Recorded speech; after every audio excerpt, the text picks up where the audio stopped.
SIR বা voter তালিকা সংশোধন। কেন এই এসআইআর? বলা হয়েছিল যোগ্য ভোটারদের অধিকার রক্ষা করার জন্যই এসআইআর লাগু করা হচ্ছে। কিন্তু নির্বাচনের আগে ভোটার তালিকা সংশোধন করলে গণতন্ত্র কি শক্তিশালী হয় নাকি আরো দুর্বল হয়? পশ্চিমবঙ্গে এসআইআর নিয়ে এই প্রশ্নই তুলেছেন অমর্ত্য সেন। নিজের শুনানির অভিজ্ঞতাও বর্ণনা করেছেন নোবেলজয়ী অর্থনীতিবিদ। অমর্ত্য সেন সরাসরি বলছেন এই প্রক্রিয়া কঠোর এবং অন্যায্য। এতে তাড়াহুড়ো করে হচ্ছে, সময় কম, নিয়ম জটিল, আর তার খেসারত দিচ্ছেন সাধারণ মানুষজন।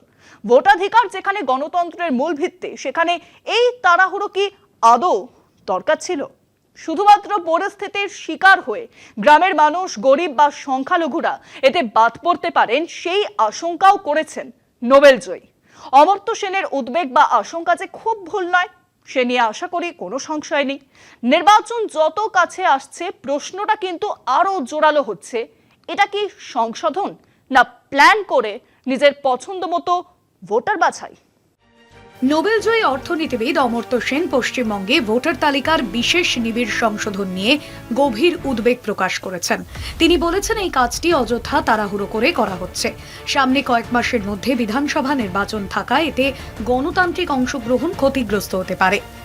বস্টন থেকে পিটিআইকে দেওয়া সাক্ষাৎকারে নোবেলজয়ী বলেন, ভোটার তালিকা সংশোধন গণতন্ত্রের জন্য ভালো হতে পারে, কিন্তু তার জন্য যথেষ্ট সময় দরকার। তার মতে বাংলায় তা নেই, ফলে অনেক ভোটার প্রয়োজনীয় কাগজ জমা দেওয়ার সুযোগ পাচ্ছেন না। নিজের অভিজ্ঞতার কথা বলতে গিয়ে তিনি জানান, কমিশনের কর্মকর্তারাও সময়ের চাপে ছিলেন। শান্তিনিকেতন কেন্দ্র থেকে ভোট দেওয়ার অধিকার নিয়ে তাকে প্রশ্ন করা হয়, এমনকি তার প্রয়াত মায়ের বয়স নিয়েও জিজ্ঞাসা করা হয়, যদিও সব তথ্য সরকারি নথিতে ছিল। গ্রামীণ ভারতে জন্ম হওয়ায় তার জন্ম সনদ নেই, তাই বাড়তি কাগজ দিতে হয়। বিষয়টি পরে মিটে গেলেও যাদের এসব কাগজপত্র নেই তাদের জন্য তিনি উদ্বেগ প্রকাশ করেছেন।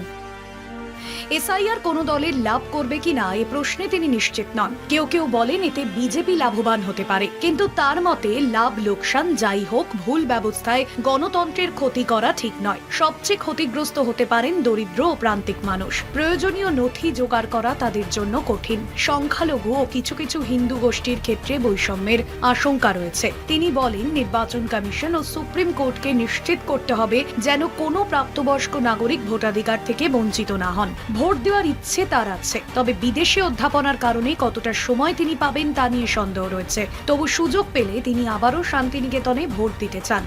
কলকাতা টিভি।